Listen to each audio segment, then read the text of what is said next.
कि नाम का सीज फायर है, ब्लॉकेड में करता रहूंगा, 3 4 5 6 जहाज पकड़ता रहूँ। ये तो खुद गर्ज इंसान है ना, इसको सिवाय अपने भले के और कुछ दिखता ही नहीं किसी की। दुनिया जाए भाड़ में, भारत जाए भाड़ में, जापान जाए भाड़ में, चीन जाए भाड़ में, रूस जाए भाड़ में, पूरा यूरोप जाए भाड़ में, अफ्रीका के लोग भूखे मरे। इस तरीके से थर्ड वर्ल्ड वॉर ये उस तरफ धकेल रहे हैं। लेकिन एक पागल तानाशाह जिसने दुनिया की इकोनॉमी तबाह कर दी।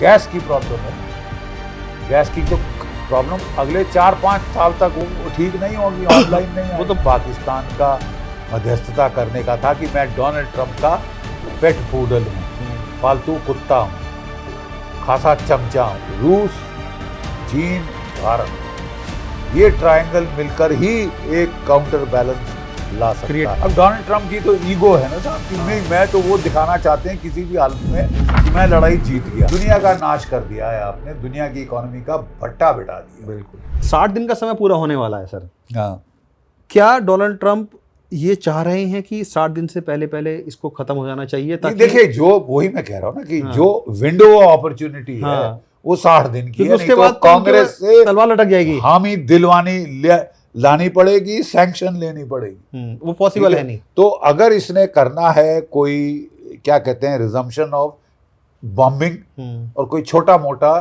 Token ground action, token ground ठीक है, एक्शन, तो वो अभी से लेके 60 दिन तक जो विंडो है, मेरे ख्याल आज 4 दिन बचे हैं सर, अभी 4 दिन बचे हैं साहब। मुझे नहीं मतलब डाउटफुल है कि करेगा नहीं करेगा, क्योंकि करेगा तो खत्म कर पाएगा 4 दिन में। बिल्कुल, क्योंकि आप शुरू कर दोगे, दूसरा गले पड़ जाएगा, वो मारते जाएगा, फिर आपको लड़ना पड़ेगा, कांग्रेस के पास जाना ही पड़ेगा। Number 1 problem.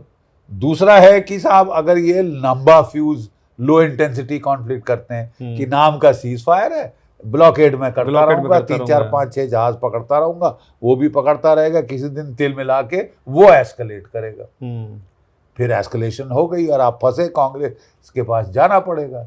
इनका मनूवर रिगल रूम बहुत कम है। अकलमंदी का ऑप्शन केवल एक है, दुनिया के लिए, इनके लिए, और सबसे ज्यादा अपने लिए।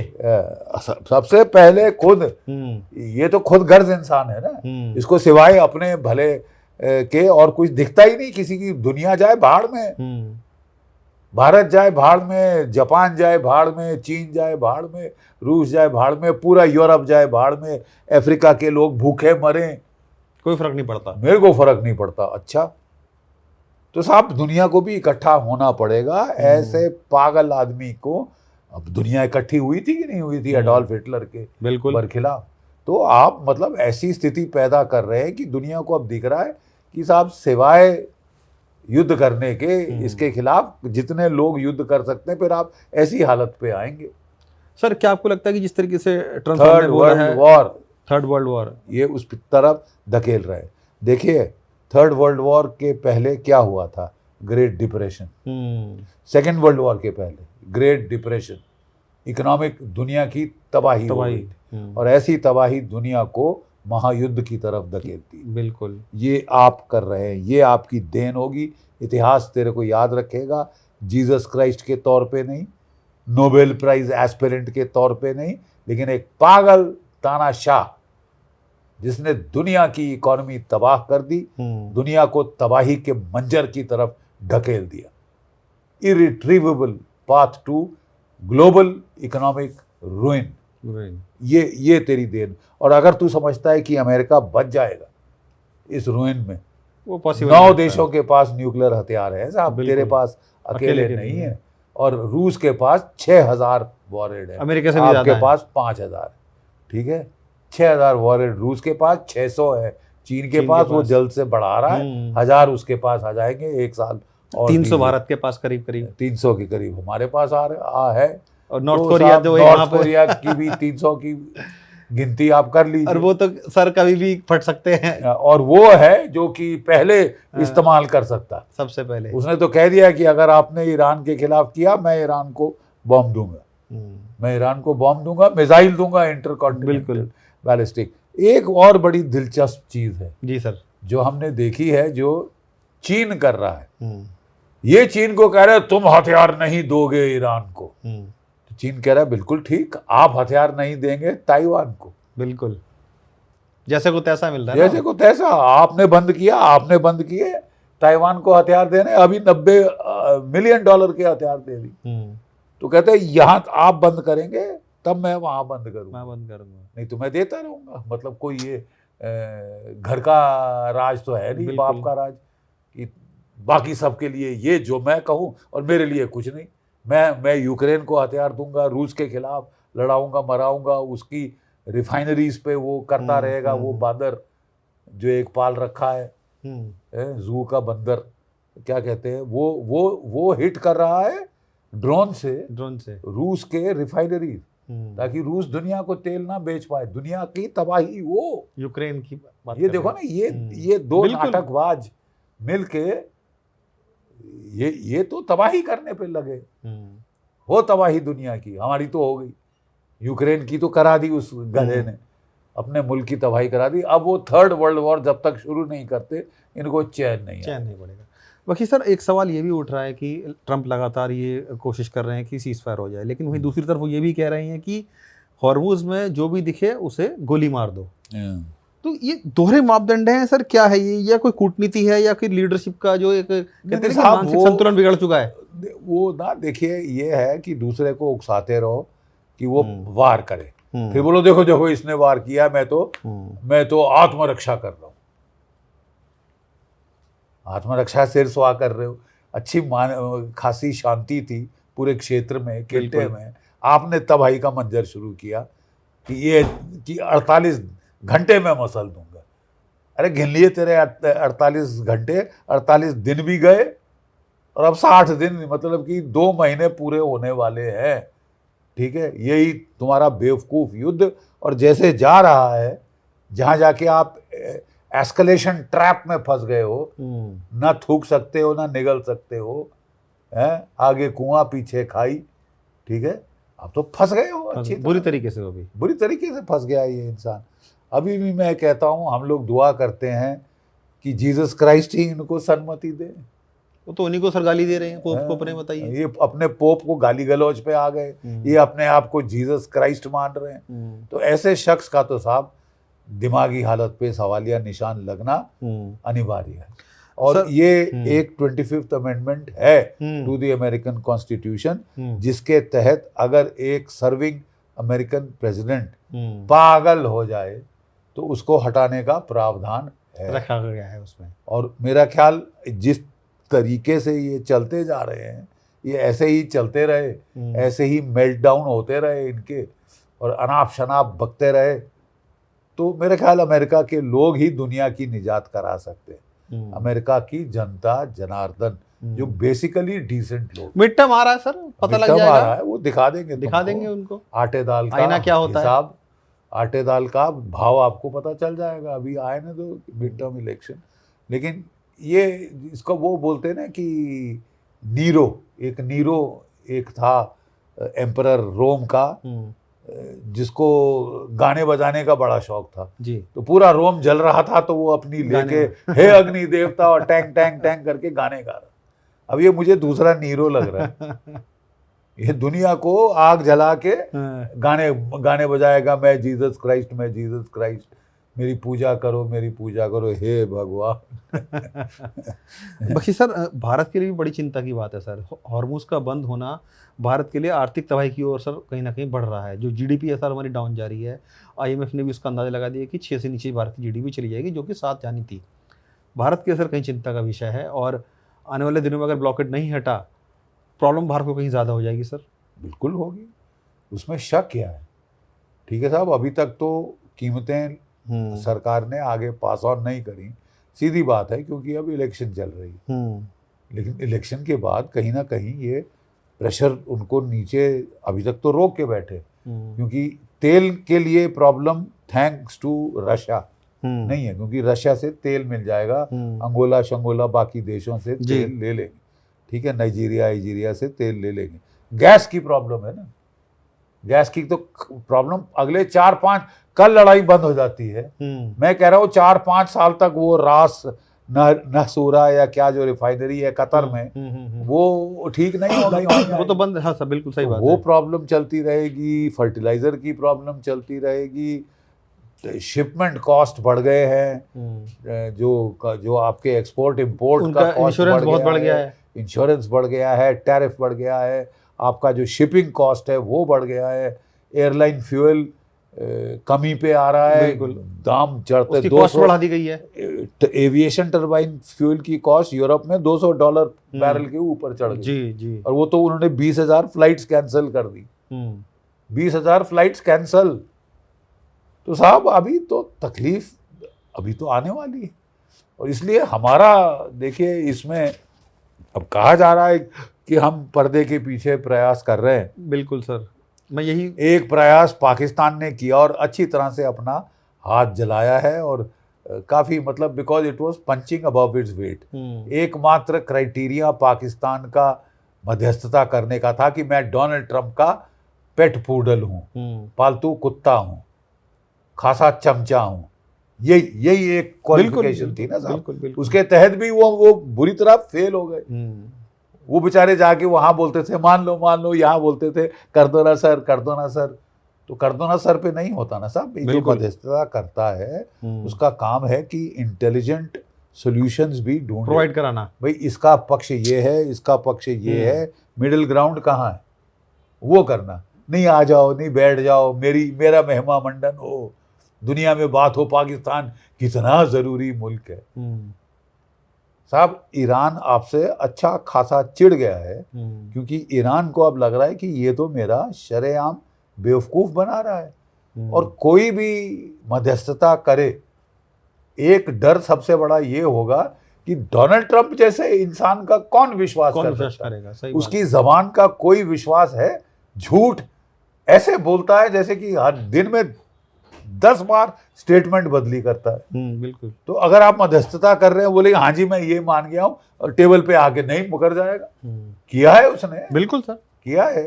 तो मध्यस्थता करने वाले को भी 10 बार सोचना पड़ेगा कि बाकी तो हम जगह करा देते, ठीक है। और अपने आप को बड़ा पीस मेकर बोलता है। क्या कौन सी पीस तूने लेके आया यूक्रेन में? 4 साल हो गए लड़ाई के, कौन सी पीस लेके आया? कोई सिर स्वाब पीस मेकर नहीं। बख्शी सर, और अब जो है ऐसी बकवास थर्ड वर्ल्ड के खिलाफ, ग्लोबल साउथ के खिलाफ जो इसमें जहर है, वो तो उगल के बाहर आ रहा है, छुपा नहीं पाता। ड्रामा करने की कोशिश करता है कि मैं बड़ा दोस्त है मेरा। ये दोस्ती है? हेल होल बोल रहे हैं, बताइए। हेल होल बोल रहे हैं आप, कह रहे हैं कि उसका प्राइम मिनिस्टर मेरा बड़ा दोस्त है, हेल होल का प्राइम मिनिस्टर। अच्छा साहब यही तो बात है ना, कि इसीलिए मैं कहता हूं कि हमें तो शत्रुबोध हो गया है। अगर किसी को अभी भी शत्रुबोध नहीं हुआ है कि असली शत्रु कौन है, तो फिर तो आप पागल हैं। आपकी मेंटल बैलेंस पे सवालिया निशान आना चाहिए। सर क्या आपको लगता है कि क्योंकि भारत ने अब तक जो स्टैंड था न्यूट्रल था, वो एक न्यूट्रल स्टैंड लेके चल रहे थे, लेकिन सर अब जिस तरीके से हालात बन गए हैं, चूँकि पाकिस्तान से भी कोई मध्यस्थता हो नहीं रही है सर, और स्थिति बिगड़ती जा रही है, क्या भारत को अपना स्टैंड बदलने की ज़रूरत है कि नहीं? वो अब खुलकर सामने आए कि नहीं जी, ये बहुत हुई, ईरान से भी दोस्ती है और सर इजराइल से भी दोस्ती है। इजराइल को भी कहीं ना कहीं भारत को अब एक संदेश देना ज़रूरी हो गया है कि नहीं, प्रॉब्लम ज़्यादा बढ़ रही है, अब बस करो, अब कोई ना कोई सोल्यूशन निकालो, क्योंकि भारत को अपना स्टैंड बदलने की अब लगता है सीमा आ गई या घड़ी आ गई है सर। नहीं, अगर दबाव नहीं डालेंगे तो आप सफ़र करेंगे। अब एक है कि हम चुपचाप सफ़र करेंगे, हमारे इतने अच्छे दोस्त हैं, अमेरिका के इतना महिमा मंडन करना है, इजराइल हमारा बहुत अच्छा दोस्त है, हम सफ़र कर लेंगे। लेकिन साहब क्यों, आपके आवाम क्यों सफ़र करे? बिल्कुल, beyond a point, up to a point चलो ठीक है, हम समझ सकते हैं। लेकिन 2023 में 2023 में ये तमाशा शुरू हुआ। हमास ने शुरू किया था, अच्छी खासी पिटाई करी, एक बिल्डिंग इमारत नहीं खड़ी आपके वेस्ट बैंक में, गाजा में, सारे खिट्टे को तबाह कर दिया है ईरान ने। और हमास नहीं खत्म हुआ है, अभी भी है वहाँ, हिजबुल्लाह भी है अभी भी। हिजबुल्लाह को फिर 2024 भी खड़ा है, 2024 में हिजबुल्लाह को खत्म करने की कोशिश करी। वो हैरत की बात है, जितनी जबरदस्त, ये देखिए छुपा रहे हैं, उसने 4-5 किलोमीटर से आगे अंदर नहीं बढ़ने दिया है और बिल्कुल। भारी नुकसान हुआ है जो कि छुपाया जा रहा है दुनिया से। खबरें नहीं आ रही है सर। खबरें नहीं आ रही है, सेंसरशिप लगा दी है। ना अमेरिका छुपा रहा, बता रहा है अपने असली कितने हुए। 13 पे सुई अटक गई है साहब कि जितने मर्जी बम फटे हमारे लोग अब केवल घायल होंगे, मरेंगे नहीं साहब, क्योंकि हमारा फैसला है कि हम मरा बताएंगे ही नहीं। धीरे धीरे इंस्टॉलमेंट में उनके घर भेजेंगे चिट्ठी कि मर गया, गिनती तुम लोग करो।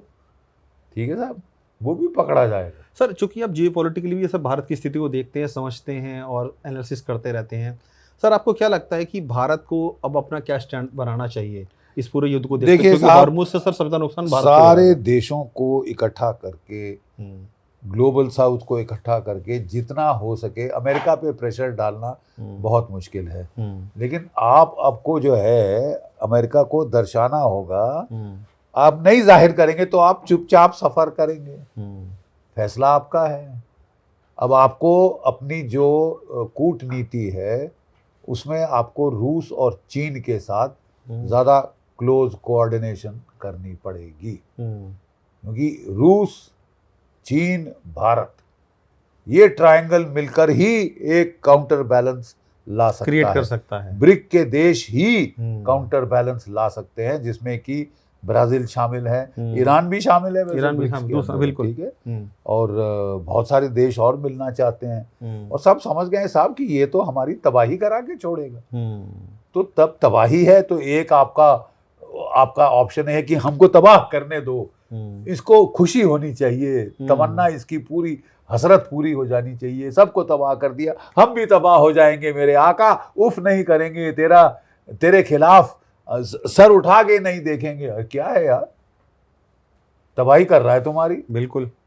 और अब आप बोलो कि नहीं साहब हमारा सबसे बेस्ट फ्रेंड। एक अघोषित न्यूक्लियर युद्ध हम कह सकते हैं सर इसको। ये तो उसने जितना नुकसान आपका कर सकता था उसने कर दिया है। आने वाले दिनों में अगर ये लड़ाई बढ़ाता है और करेगा। वो कह रहा है अब आपका वो तेल रोकेगा रूस से कि मेरे से 5 गुना ज्यादा तेल खरीदो। साहब बात ऐसी है, आपके पास दुनिया का 16% तेल है, आपको सबसे ज्यादा आपको चाहिए, बिल्कुल। कितना बेचोगे उसमें से? 16% में से 2% बेच दोगे। आपने तो दुनिया का 34% तेल ऑफ द टेबल कर रहे हो। बिल्कुल। गल्फ ऑफ हॉर्मुज का 22% हो गया और 12%। अब यहाँ पे जैसे ही लड़ाई शुरू करोगे ये तो गया, ये तो गया, ये तो किसी दिन जा सकता है। और मुझे तो लग रहा है एक फोर्थ ऑप्शन ये है कि ईरान परेशान होके बोले साहब अब तो जो होना था हमारा सो हो लिया साहब, जितना हम नुकसान कर सकते हैं करके जाएं।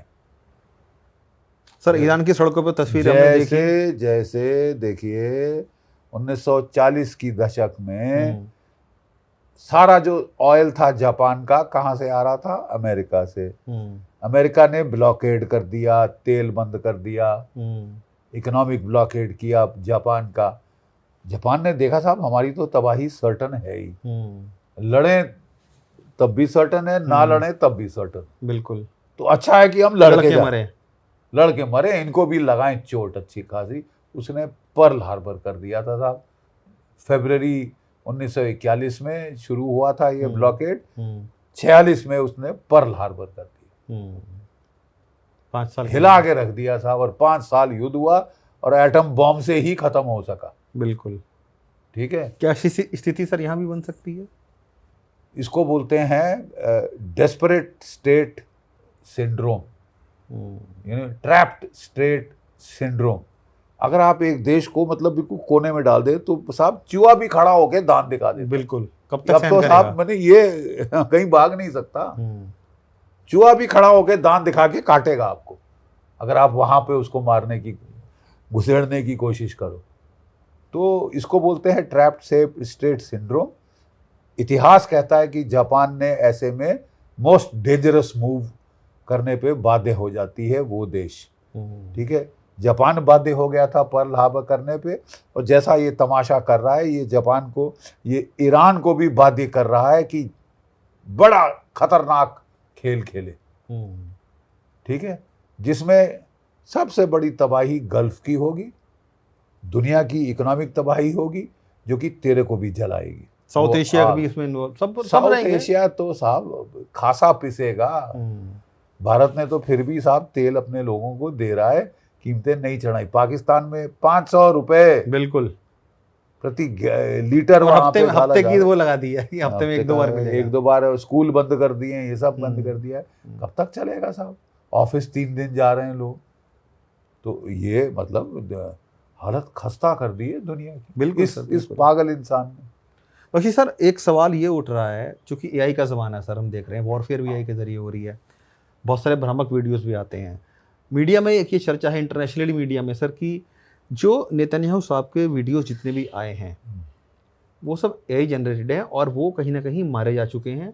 जो वीडियोस आ रहे हैं ऐसा प्रतीत होता है सुना कि वो है, मैंने भी ये सुना है, बट कहाँ तक सच है अब ये हाँ। तो डिटरमिन करना मुश्किल है ना। क्या आपके पास आला क्या है पता करने के लिए कि वो है कि नहीं है?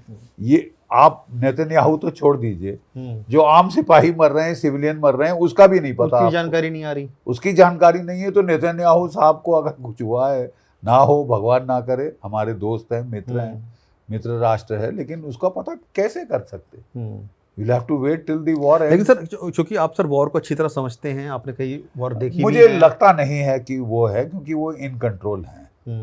वो इन कंट्रोल हैं और कई जगह पे वो आए हैं, कैंसत में आए हैं, पार्लियामेंट में आए हैं, स्टेटमेंट्स उनके बयान काफ़ी आए हैं।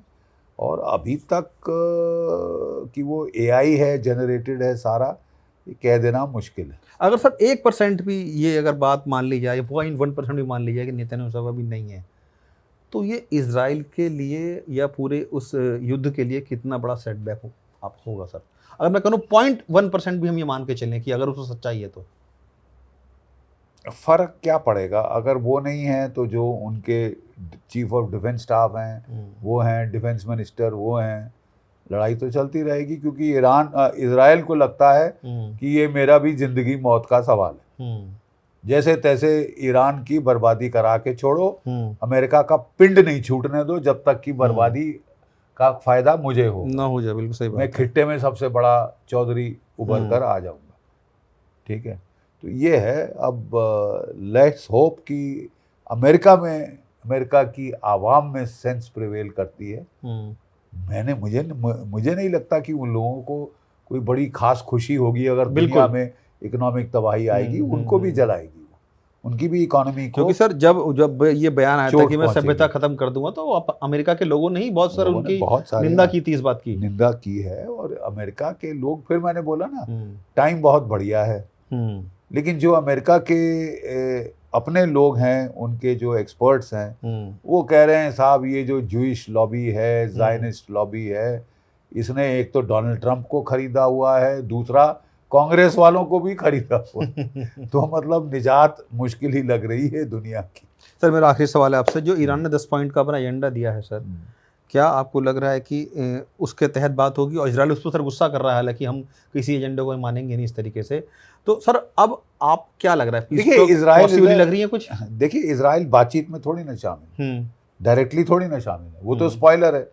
जहां बातचीत हुई वो लेबनान पे चढ़ गया बिल्कुल, और बिल्कुल उसने सीज फायर तोड़ने की पूरी कोशिश की है। अब डोनाल्ड ट्रंप की परेशानी है ना, बिल्कुल उसको ऑफ रैंप चाहिए, क्योंकि वो उसको लग रहा है कि मेरी पॉपुलैरिटी 32% पे आ गई है साहब। जब भी कोई अमेरिकन प्रेसिडेंट युद्ध शुरू करता है, वो लोग स्ट्रेटेजिक कम्युनिकेशन मैनेज करते हैं और उनकी पॉपुलैरिटी थोड़ी देर के लिए बढ़ जाती है। जबकि वो युद्ध खत्म नहीं हो रहा, ये नहीं प्रॉब्लम आती है, लाशें आनी शुरू होती हैं, तब उसकी पॉपुलैरिटी डाउन आती है, मजबूरन उसे लड़ाई बंद करनी पड़ती है। क्योंकि अमेरिका में बर्दाश्त का मादा नहीं है बॉडी बैग्स का, न था, न है, न होगा। ठीक है साहब, ये चीज ही दुनिया का एकमात्र जो है ना, क्या कहते हैं, सेविंग ग्रेस, एकमात्र सेविंग ग्रेस। सर कौन झुकता हुआ नजर आ रहा है आपको, ईरान या ईरान? कहाँ झुका है यार, वो तो आने वाले टाइम में सर क्या लग रहा है? क्योंकि सर कुछ ना कुछ तो सॉल्यूशन निकालना पड़ेगा ना, और डेडलॉक तो बना हुआ सर, हम देख रहे हैं। अब डोनाल्ड ट्रंप की तो ईगो है ना साहब, कि मैं तो वो दिखाना चाहते हैं किसी भी हालत में कि मैं लड़ाई जीत गया, कि जो मैंने बेवकूफ़ी करी थी ओबामा की डील फर्स्ट क्लास डील थी। अभी भी आपको वही मिलेगा, उससे कम मिलेगा। कम मिलेगा। लेकिन वो दिखाना चाहते हैं कि नहीं, मैंने देखो वो बेवकूफ था, मैंने ज्यादा किया। क्या इस घुमार में दुनिया का नाश कर दिया है आपने, दुनिया की इकोनॉमी का भट्टा बिठा दिया। बिल्कुल। शुक्रिया सर हमसे बात करने के लिए। Thank you. खुद Thank ये मेरे जीडी बख्शी सर थे जिन्होंने जानकारी दी है युद्ध के ताज़ा हालातों को लेकर, और लग नहीं रहा है कि आने वाले टाइम में जो युद्ध है वो थमता नजर आएगा। हालांकि प्रयास ज़रूर चल रहे हैं लेकिन उसकी उम्मीद बहुत कम है। लेकिन अमेरिका ज़रूर चाहता है कि 60 दिनों से पहले खासतौर से ट्रंप साहब, चूँकि कांग्रेस से उनको इजाज़त देनी पड़ेगी 60 दिनों के बाद अगर युद्ध छेड़ना है तो, इसकी उम्मीद बहुत कम है। और शायद हो सकता है कि मिड टर्म इलेक्शन आते आते ट्रंप साहब का बोरिया बिस्तरा अमेरिका से ही बन जाए। लेकिन भारत को भी अपना स्टैंड बदलने की ज़रूरत है ताकि आने वाले समय में जो प्रॉब्लम क्रिएट होने वाली हैं उसका डटकर मुकाबला भारत कर सके।